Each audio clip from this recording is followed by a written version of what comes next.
Stevie J here from AngryMarks.com with your 2013 Hell in a Cell recap and results, which started with a pre-show kickoff match of Damien Sandow defeating Kofi Kingston. Now, this was a new match added to the pay-per-view because of the fact that Curtis Axel suffered an undisclosed injury and was unable to compete with Big E Langston. They solved this problem by having Big E Langston sit in on the announce panel, which was R-Truth, Caitlyn, Dolph Ziggler, and Josh Matthews. The panel interviewed The Shield backstage, and Big E started questioning Dean Ambrose about why he always interfered in every Shield tag team match. So, this led to Ambrose calling him disrespectful and a rookie, and Big E Langston challenged him for the U.S. title, to which he said, "You're not worthy to compete with me." And of course, Big E Langston's response was, "Well, if I'm a rookie, why is that such a problem? You shouldn't have a problem with a rookie." So Ambrose promised he would teach him some respect, and we got another bonus match added to the pay-per-view. Then in our first official match of the broadcast, Cody Rhodes and Goldust faced both The Shield and the Usos, and the rules of this match were that any tag team could tag in any other tag team at any time, not just their own, which led to a long period of Goldust getting a beat down and trying to tag somebody in from either team. He would reluctantly reach for the Usos when he couldn't get to Cody Rhodes because he'd been knocked off the apron, but then the Shield would knock the Usos off the apron too, so he'd have nobody to tag out to. Eventually, Cody Rhodes did get the hot tag and run wild, and there was a big cluster in the ring, total chaos, but ultimately, Cody Rhodes was able to hit the crossroads and get the pin, so they retained the tag team titles in a very enjoyable triple threat match. I have no problem with the result here. Then we get a segment with John Cena's Fastlane video game. Who cares? The Miz came out to the ring and challenged Bray Wyatt to a fight. He said he hadn't been medically cleared to compete, but that wouldn't stop him from getting in a brawl. Bray Wyatt cut a promo on the Titantron and basically told the Miz, you're not going to get what you want, but you're going to get what you deserve, which turned out to be Rowan and Harper beating the dog piss out of him until Kane made the save. But Kane wasn't really making the save on behalf of The Miz. He doesn't give a damn about The Miz. He just wants to get revenge on the Wyatt family for taking him out of action, which we all know was so he could go film a movie, but that doesn't even matter. So Kane clears house, then looks at The Miz, who looks at him with a mixture of gratitude and concern. Concern was the right reaction. He gets a choke slam, Kane hits the pyro.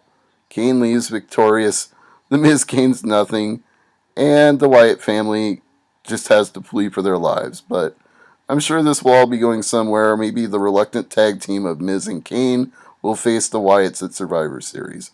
We'll see how that goes. Anyway, we move on to the bonus match previously announced in the pre-show, which was Big E Langston taking Dean Ambrose to the limit, and Dean deciding, screw this, I'm not losing the title, and purposefully taking a count out. But Big E Langston was having none of that. He did not care whether he won the title or not. He still wanted to hit him with his finisher and pose over him with the U.S. title. I almost forgot something though. Before that, we had another unannounced match of Summer Rae and Fandango taking on the Great Khali and Caitlyn. It is painful watching the Great Khali even try to walk to his corner in a mixed tag match. You can tell how much that dude is hurting. The highlight of this match was definitely watching Natalya slap Summer Rae on the ass. Summer Rae got the win though, and you could almost see that coming given that it was her first official WWE match, and they put it over big on commentary as a result. Next comes the match that tried to steal the show, and I guess other than the triple threat tag match and the world title match to end, this was probably the best of the show, and that was CM Punk versus Ryback and Paul Heyman.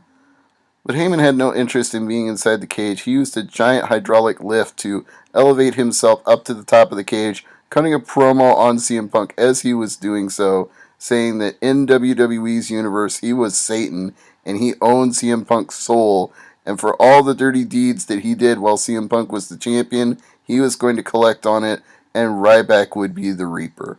Pretty damn good promo by Paul Heyman.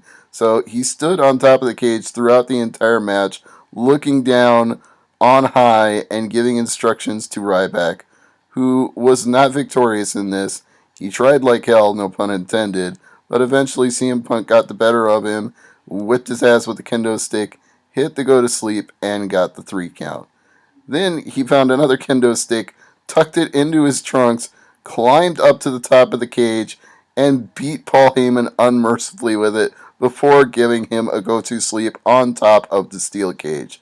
Thankfully, the cage did not break through like the infamous Mick Foley spot that we all remember so well with Undertaker.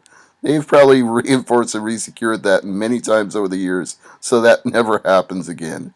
But still, you had to think about it for just a second when you saw CM Punk signal for the go to sleep. Like, oh shit, I hope Heyman doesn't go through this thing. He'll probably die.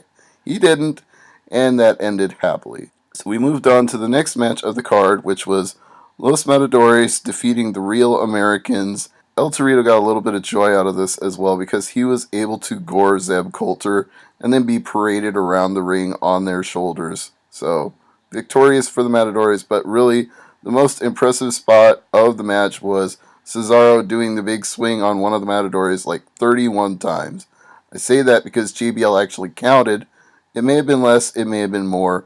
JBL claimed he counted the number of revolutions in both English and Spanish, which was one of the more amusing lines on commentary tonight. Speaking of commentary, Rey Mysterio sat in for the entire commentary of the Spanish announce team, but we only heard from him a couple of times when the camera would cut to him. And the Spanish announce table never got broken during this pay-per-view either, probably because they don't want Mysterio to take any bumps before he actually has to. In what's theoretically the co-main event, even though there was one match between it as a buffer, John Cena did exactly what you would expect John Cena to do. He goes for the attitude adjustment, Del Rio blocks it, he goes for it a second time, hits it, and pins Del Rio 1, 2, 3 clean as a sheet to become the new World Heavyweight Champion. Now, the story of the match was actually pretty good. I'm not going to complain about this match at all because Alberto Del Rio went for the injured arm right from the start. Cena had a big sleeve over the arm he had surgery on, so they were painting a target on it. And Del Rio worked it over pretty well, and Cena sold it pretty well, even being stupid enough to do a shoulder tackle with that side and then wringing his arm in pain at the mistake he realized he had just made. So the psychology of this match was fairly effective. I've got no complaints. Cena had to overcome the odds. At least it wasn't the typical powered up Cena 5 moves of doom. He had to fight his way through to win the title in this one, so pretty good story overall. And speaking of good stories, the Bellas now have a reason to feud with each other because Brie and Nikki collided when Brie was going for the finish and Nikki was battling with Tamina Snuka outside, and she goes into the ropes and accidentally hits Nikki with a knee, and then AJ Lee jumps onto Brie and submits her. So AJ Lee retains the Divas Championship, and Nikki looked pissed off about it as she was trying to console her sister. And in the main event, what you've all been waiting for, Shawn Michaels did what was good for business at the instructions of Triple H. He made sure to be purposefully in the way when Randy Orton came towards him and they clonked heads. He was down, so he couldn't make the count for Bryan when he had the visual pin. Triple H was concerned about his friend, and he got the referees and officials outside to unlock the cage so he could come in. Then you had to see this coming. Bryan gives him the running knee and wipes out Triple H, but then Shawn Michaels gives Bryan the sweet chin music and tells Orton to make the cover. He then counts to 3, slightly reluctantly, but he does count it anyway. So he did what he was paid to do. He did what Triple H wanted him to do. DX sticks together. They are thicker than thieves.